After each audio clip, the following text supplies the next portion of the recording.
Welcome to Bind EduTech, and this is a continued class in which we were discussing some important questions related to the chapter Should Wizard Hit Mommy? इसमें हम लोग अभी तक 8वां question तक हम लोग deal कर लिए थे अपने प्रीवियस वीडियो में। क्वेश्चन नंबर 8 तक हम लोग एक्सप्लेन मैंने आपको कर दिया था, जिसमें मैंने ये बताया था, शॉर्ट में रिकॉल करा दे रहा हूँ कि ऑपोजिट फोर्सेस के बारे में पूछा है कि कौन से दो ऑपोजिट फोर्सेस काम कर रहे थे जब जैक अपनी बेटी जो को स्टोरी सुना रहा था। तो मैंने आपको बताया कि आपको सिर्फ ये याद रखना है कि जो दो ऑपोजिट फोर्सेस थे वो बोले गए हैं किनको, एक बेटी को और एक मदर को। डायरेक्टली नहीं, इनडायरेक्टली। बेटी को कहानी सुनाना कस्टम बन चुका है और उसी बीच उसको जैक को अपस्टेयर्स वो बेडरूम में, अपने बेडरूम में बेटी को स्टोरी सुना रहा होता है और उसी दौरान नीचे डाउनस्टेयर्स उसकी वाइफ क्लेयर जो है वो काम कर रही है, मतलब हाउस होल्ड वर्क, और बीच में फंसा हुआ है जैक। बीच में जैक फंसा हुआ है।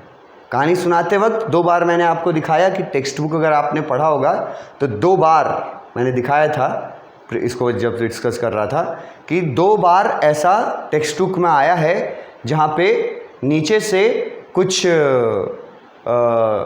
वो वर्ड, एक ड्रैगिंग वर्ड यूज़ किए थे, कुछ ड्रैग करने का साउंड आया। और 2 बार जब भी ये साउंड आया तो पहला बार में जैक का थॉट मन में ये आया that he must go and help his wife Claire, जो कि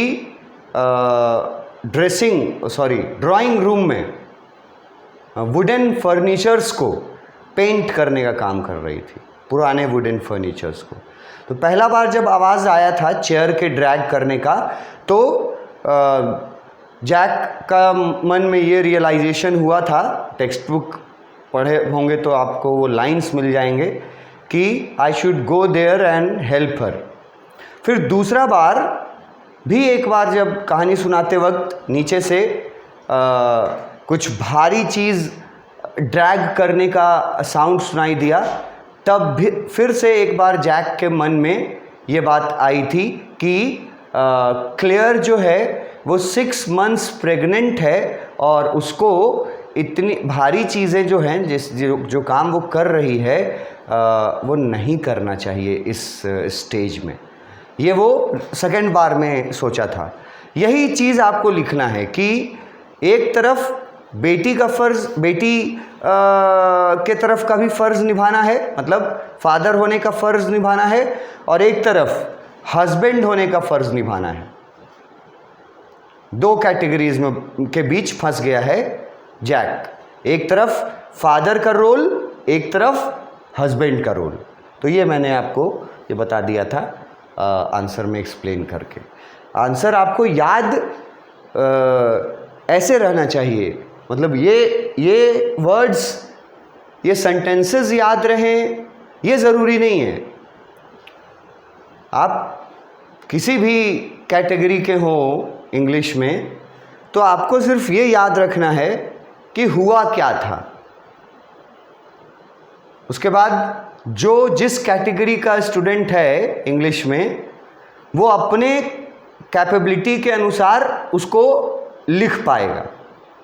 वहाँ पे हम तुम्हारी मदद ज़्यादा नहीं कर पाएंगे, क्योंकि अगर तुम क्लास 1 से 11 तक, तुम 10 तक हिंदी पढ़ के आया है तो ऐसा कोई जादुई छड़ी मेरे पास विजार्ड जैसा तो है नहीं कि हम जादू करें और तुमको अंग्रेज़ी एकदम अचानक से क्लास 12 में पूरा आने लगे समझ। ऐसा तो हो नहीं सकता है। तो बातों को जानना ज़रूरी है कि इस क्वेश्चन में अगर अपोजिट फोर्सेस का बात कर रहा है तो जिनके मन में ये बात आ जाएगा कि एक तरफ एज अ फादर उसको ड्यूटी निभा रहा था स्टोरी बता करके, लेकिन उसी दौरान हस्बैंड का ड्यूटी वो पूरा नहीं कर पा रहा था। हस्बैंड का ड्यूटी मतलब वाइफ को हेल्प नहीं कर पा रहा था।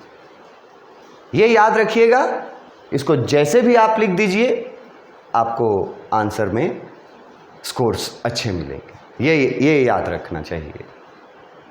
उसके बाद हम लोग अब नेक्स्ट क्वेश्चन की ओर बढ़ते हैं। क्वेश्चन नंबर 9, ठीक है। इस क्वेश्चन को भी हम बहुत इम्पॉर्टेंट क्वेश्चंस में शामिल करते हैं, क्योंकि ये वैसे भी ये क्वेश्चन जिस बारे में पूछा गया, कहानी का थीम वही था, थीम ही वही था कहानी का। मतलब कहानी पढ़ाने का मकसद ही बताना यही था कि क्या होता है growing age of the infant.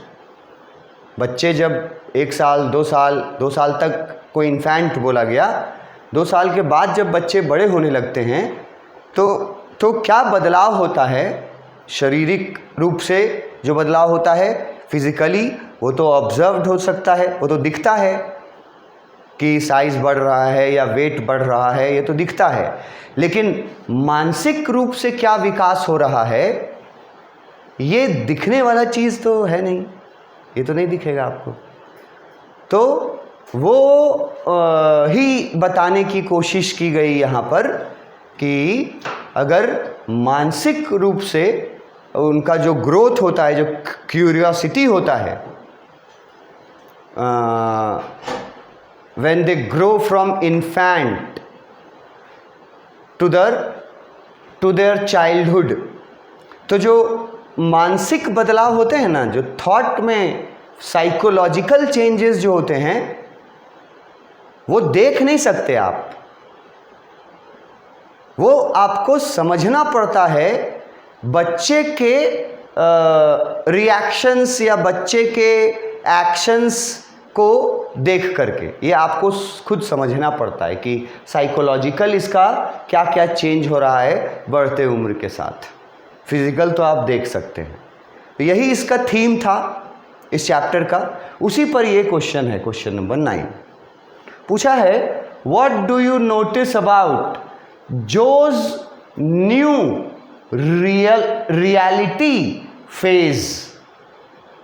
अब इसको मैंने कहा कि मैं इसको एक अच्छे क्वेश्चन के कैटेगरी में रखता हूँ, क्योंकि ये ना ऊपर से पढ़ने वाले स्टूडेंट्स अगर हैं, डेप्थ से अगर टेक्स्ट बुक से नहीं पढ़े हैं ना, समरीज पढ़ते हैं या कहानियाँ सुन लेते हैं, उन लोगों को ये क्वेश्चन जो है वो बोझ लगेगा। और अगर दे भी दिए वो आंसर तो शायद उतना सटीक नहीं दे पाएँ। जो लोग उतना सटीक दे पाएंगे अगर line by line, text bye text पढ़े होंगे तो, ठीक है। वो ऐसा क्वेश्चन है कि इसमें एकदम आपको स्टोरी के उस पार्ट के बारे में मालूम होना चाहिए जहाँ ये बात हुआ है, जहाँ ये बात पता चला है। और क्वेश्चन में जैसे हम कीवर्ड बोलते हैं कि हर क्वेश्चन में एक कीवर्ड होता है, तो इस क्वेश्चन का कीवर्ड्स क्या है देखो। जोज न्यू रियलिटी फेज, मतलब अगर हम आपको आसानी से बताएं तो जो अभी हम साइकोलॉजिकल चेंजेस का बात कर रहे थे कि बढ़ते हुए बच्चों में फिजिकल ग्रोथ तो दिख जाता है, पर साइकोलॉजिकल जो ग्रोथ होता है वो कितना हो रहा है, कैसा हो रहा है, ये नहीं दिखता, ये ऑब्जर्व करना पड़ता है अलग अलग तरीके से। तो यही पूछा है इसमें एकदम एग्जैक्ट कि जो अब 4 साल की उम्र की हो चुकी है और जो के अंदर अब एक रियलिटी जानने वाला फेज में वो पहुंच चुकी है। मतलब अब ऐसा नहीं है कि जो को कोई कुछ उसके फादर या मदर या पेरेंट्स कोई कुछ मतलब बता रहे हैं तो वो उसको, उनकी बताई गई बातों को एकदम रियलिटी के तरह ले। अब इस फेज में जो नहीं है, अब जो एक नए फेज में आ गई है, वो वर्ड देख रहे हैं फेज, तो फेज वर्ड जो इंग्लिश बैकग्राउंड के हैं वो लोग तो समझते होंगे, ठीक है। हिंदी बैकग्राउंड के लोग जो होंगे वो फेज का तुम आसानी से मतलब समझो कि बच्चे का जब जन्म होता है तब से लेकर के मरने तक, बूढ़ा होकर के मरने तक, अलग अलग फेज में हम लोग जीवन जीते हैं, उसी को फेज बोला जाता है। जैसे जब जन्म लेते हैं तो 2 साल तक इन्फेंट बोला जाता है इंग्लिश में, फिर 2 साल से लेकर के 10 साल के आसपास तक फिर चाइल्डहुड बोला जाता है, फिर उसके बाद आ जाता है एडोलेसेंट, टीनेजर्स। तो ये जो है ना, इसी को फेज बोला जाता है, ठीक है। तो जो अब इन्फेंट फेज से उठ करके और ऊपर 4 साल की उम्र होने के बाद उसका अब थिंकिंग जो है, साइकोलॉजी जो है, वो भी डेवलप करने लगा है। इसके बारे में आपने कहानी में क्या क्या नोटिस किया है, ये आपसे क्वेश्चन में पूछ रहा है। क्वेश्चन समझ गए तभी आंसर लिखना शुरू कर सकते हो। तो क्वेश्चन में हम हर क्वेश्चन में कीवर्ड एक बताते हैं कि ये क्वेश्चन का कीवर्ड है, इसी को पकड़ के चलो। तो इसमें जैसे बताए जोज न्यू रियलिटी फेज, ये कीवर्ड है। और फेज का मतलब तुमको हम समझाएं कि ऐसे ऐसे, जैसे हम लोग अलग अलग उम्र का जो पड़ाव होता है ना, हिंदी में अगर बोले तो हर उम्र में हम लोग अपने अलग अलग पड़ाव पे होते हैं, उसी को फेज बोला गया है। तो आपने कहानी पढ़ी पूरा, तो आपसे पूछा जा रहा है कि आपने व्हाट डू यू नोटिस, आपने क्या क्या नोटिस किया about those new reality face, कि जो में जो चेंजेस आए हैं 2 सालों में, साइकोलॉजिकल चेंजेस, फिजिकल चेंजेस भी आप बता सकते हो, लेकिन यहाँ पूछ रहा साइकोलॉजिकल से। हाँ, फिजिकल चेंज भी पूछ सकता है। जैसे चैप्टर जिन्होंने पढ़ा होगा उनको याद होगा कि फादर ने एक जगह बताया है कि जो अब बच्ची नहीं रह गई, उतनी बच्ची नहीं रह गई जितना ये 2 साल पहले हुआ करती थी, जब इसकी उम्र 2 वर्ष की थी, मतलब 2 साल की थी, मतलब जब वो इन्फेंट थी, बेबी थी तब, और अब 4 साल की उम्र की जो में बहुत डिफरेंस है, फिजिकली भी और साइकोलॉजिकली भी। तो हम लोग का ये क्वेश्चन मोस्टली साइकोलॉजिकल डिफरेंस के बारे में है, ठीक है, कि अब वो रियलिटी फेज में आ गई थी। तो ये आपको कहाँ कहाँ नोटिस हुआ चैप्टर पढ़ते वक्त। अब कहाँ कहाँ नोटिस हुआ, अगर ये क्वेश्चन पूछ दिया तो चैप्टर जो पढ़ा ही नहीं, खाली समरी पढ़ के निकल गया या कहानी सुन कर के निकल गया, तो वो कैसे उस जगह तक पहुंच पाएगा जहां पर चैप्टर में, टेक्स्ट बुक में ये बात लिखी गई है जो आंसर में लिखना है, कि इन बातों से एग्जाम्पल्स देना है कि यहाँ पर जो ने ऐसा किया, यहाँ पर जो ने ये पूछा, यहाँ पर जो का रिएक्शन ऐसा था, और इन सब चीज़ों से मिला करके हम लोग ये नोटिस किए कि जो अब नए रियलिटी फेज में आ गई है। तो जो ने कब क्या सवाल पूछा जो उसके साइकोलॉजिकल ग्रोथ को दिखाता है, हिंट करता है, ये तो भाई उन्हीं लोग को पता होगा जो लोग टेक्स्ट बुक से पढ़े होंगे, वो भी वर्ड बाय वर्ड। ये वही लोग बता पाएंगे अच्छे से, मतलब मैक्सिमम मार्क्स। तो मैंने जैसे बोला कि साइकोलॉजिकल डिफरेंस के बारे में पूछ रहा है, तो आंसर देखो कैसे शुरू किया। अर्लियर, पहला वर्ड अर्लियर।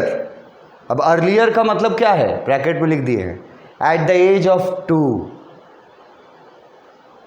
जब पहले, जब जो की उम्र 2 साल की थी, तो उस समय क्या होता था, जो used to accept her father's word about magic etcetera. मतलब उसके फादर जब 2 साल की उम्र से ही कहानी सुनाना शुरू किए थे, जब व्हेन जो वाज 2, तो उस समय क्या करती थी, जो एक्सेप्ट करती थी। अब ये की वर्ड हो गया आंसर का। एक्सेप्ट करना मतलब क्या होता है, स्वीकार करना।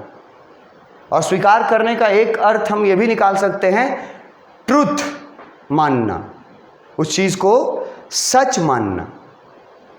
तो जब जो की उम्र 2 साल की थी, तब जो अपने फादर द्वारा बताए गए, कहानी में बताए गए या ऐसे भी बताए गए सभी शब्दों को सच समझती थी, एक्सेप्ट करती थी, मतलब सच समझ के एक्सेप्ट करती थी अबाउट मैजिक एक्सेट्रा।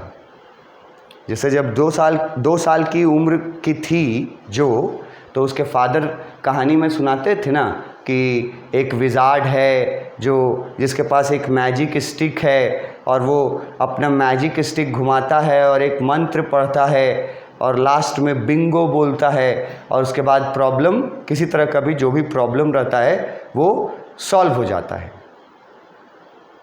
ये उसके फादर ने उसको बताया था, बताते आ रहे थे ये फादर 2 साल से। तो जब वो पहले 2 साल की उम्र की थी, इन्फेंट थी, तो जो अपने फादर के हर वर्ड को एक्सेप्ट करती थी एज अ ट्रुथ, कि जो भी ये बोल रहे हैं वो सचमुच में होता है, सच है वो एक्सेप्ट करती थी। लेकिन अब नाउ, अब क्या हो गया, 4 साल की उम्र है अब, मतलब 2 साल का जो समय बीता, इसमें साइकोलॉजिकल चेंजेस हो गए। पहले जो चीज़ वो एक्सेप्ट कर लेती थी, अब आप कॉमन अगर बहुत इजी वर्ड्स में भी लिखिएगा तो लिखिएगा कि अब 4 साल की उम्र की जब जो हुई है, तो अब वो फादर या मदर किसी के द्वारा बताए गए किसी भी बात को आसानी से स्वीकार नहीं करती है, बल्कि क्वेश्चंस करती है। सच है कि झूठ है, ये पूछती, अब जानना चाहती। ये 2 साल की उम्र में उसके अंदर ये साइकोलॉजिकल चेंजेस आए हैं फिजिकल चेंजेस के साथ। तो लिखा हुआ है कि अब जब जो 4 साल की है, now she had starting asking if magic spell were real. अब जब जो 4 साल की हो गई, और अब जब इसके फादर कहानी सुनाते थे एज अ कस्टम, तो विजार्ड तो हर जगह रहता था कहानी में, और जादू भी हर जगह रहता था, मतलब मैजिक स्पेल हर जगह रहता था। तो 4 साल की उम्र जब हो गई जो की, तब वो मैजिक वगैरह को एक्सेप्ट करने के बजाय वो पूछना शुरू कर दी थी, स्टार्टेड आस्किंग कि क्या मैजिक स्पेल रियली में होते हैं। मतलब अब वो रियल और इमेजिनेटिव, ट्रुथ और लाई, इसको अब समझना चाहती थी, वो जानना चाहती थी।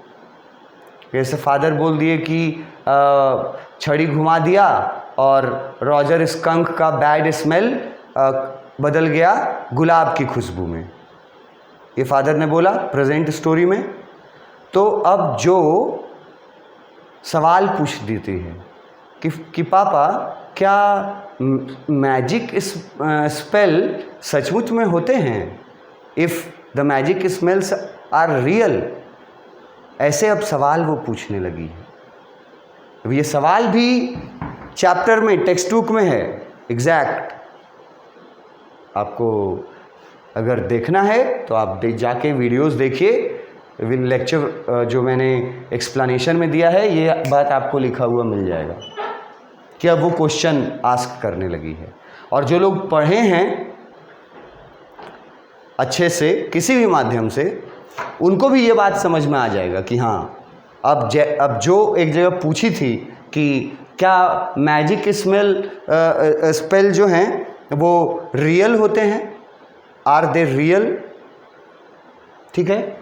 और फिर लिखा हुआ है विथ हर ग्रोइंग एज, अपने बढ़ते उम्र के साथ वो क्या होते जा रही थी? क्यूरियस होते जा रही थी। तो क्यूरियस वर्ड तो आसान वर्ड है, लेकिन अगर फिर भी अगर कुछ बच्चे वीक हैं इंग्लिश के वर्ड्स में, तो क्यूरियस वर्ड का मतलब वो लगा सकते हैं जिज्ञासा या उत्साह, कुछ जानने की इच्छा, उसको क्यूरियोसिटी बोलते हैं। तो पहले बताया कि जैक जब 2 साल की थी तो पापा उसको जो कहानी में मैजिक वगैरह के बारे में, मैजिक एक्सेट्रा के बारे में बताते थे, वो एक्सेप्ट कर लेती थी उस समय। लेकिन अब 4 साल की उम्र में जो को जब उसके फादर मैजिक के बारे में बताते हैं, तो अब वो अपने फादर से क्वेश्चन पूछ बैठती है कि क्या मैजिक सचमुच में होता है? तो ये चेंज हुआ ना, साइकोलॉजिकल चेंज, मेंटल चेंज, ठीक है। फिर दूसरा सेंटेंस में लिखा और क्या बदलाव हुआ, इसका मतलब निकल रहा है कि with the growing age she had become curious. Curious word ज़रूर देखना चाहेगा, चाहे रट के लिखो चाहे जो लिखो। क्यूरियस कि बढ़ते उम्र के साथ जो के अंदर क्यूरियोसिटी भी बढ़ती जा रही थी, जानने की इच्छा, सवाल पूछने का फ्रीक्वेंसी, ये सब बढ़ते जा रहा था। शी वॉज ग्रोइंग अप, अब वो बड़ी हो रही थी, and wish to check the reality of all that was told to her. ये लास्ट वाला सेंटेंस भी बहुत इम्पॉर्टेंट है कि अब जब वो ग्रोइंग अप स्टेज में है, ये देखो सेंटेंस, ये दोनों सेंटेंस ये आसान है याद रखने, कोई मुश्किल नहीं है। जब जो 2 साल की थी तो फादर उसको जो भी मैजिक वगैरह के बारे में बताते थे वो सब कुछ एक्सेप्ट कर लेती थी, एक्सेप्ट, स्वीकार। अब वो सवाल पूछती थी कि क्या मैजिक सचमुच में रियल में होते हैं। अब वो रियलिटी जानना चाहती थी, और उसी को आगे बढ़ा करके लिखा कि इसी का मतलब है कि ग्रोइंग एज के साथ वो क्या हो गई थी? मोर क्यूरियस। ये क्यूरियस वर्ड के जगह अगर तुम कुछ और वर्ड ना याद रख सको, क्यूरियस वर्ड अगर ना तुम्हारे दिमाग में रहे, तो तुम फिर इसका आसान नहीं है और टफ वर्ड है, तुमको इनक्यूजिटिव लिखना पड़ेगा, जो कि और डिफ़िकल्ट है। तो क्यूरियस ही आसान है, इसको लिखना है। और फिर लास्ट में बताया गया कि वो शी वॉज ग्रोइंग अप, अब वो बड़ी हो रही थी, और क्या विश करती थी, मतलब उसकी इच्छा क्या थी? बड़े होने के साथ साथ उसकी इच्छा थी to check the reality of all that was told to her, कि जितना भी बात उसको बताया जाता है, यहां देखो, all that told to her, इसका मतलब है कि जितना भी बात उसको बताया जाता है, चाहे वो बात उसके फादर बताते हैं, चाहे वो बात उसकी मदर बताती है, कोई भी बात जो उसको अब बताया जाता है, अब वो क्या करती है? अब वो उसका रियलिटी चेक करना चाहती है, ठीक है, रियलिटी चेक करना चाहती है। ये बदलाव हुआ है, और यही क्वेश्चन में था कि ये देखो रियलिटी वर्ड, तो आसान है, आंसर 2-3 मार्क्स का आएगा, कोई बड़ी बात नहीं है।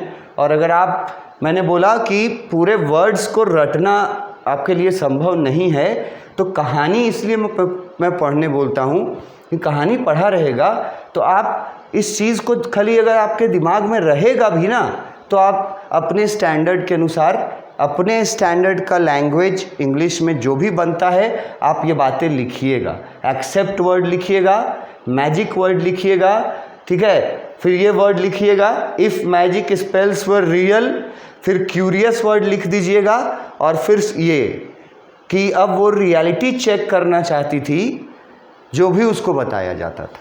ऑल दीज शोज, ये सभी चीज़ें बताती हैं कि जो बढ़ते उम्र के साथ उसका साइकोलॉजिकल चेंजेस भी हो रहे थे उसके अंदर। इसके आगे नेक्स्ट क्लास में डिस्कस करेंगे। Thank you.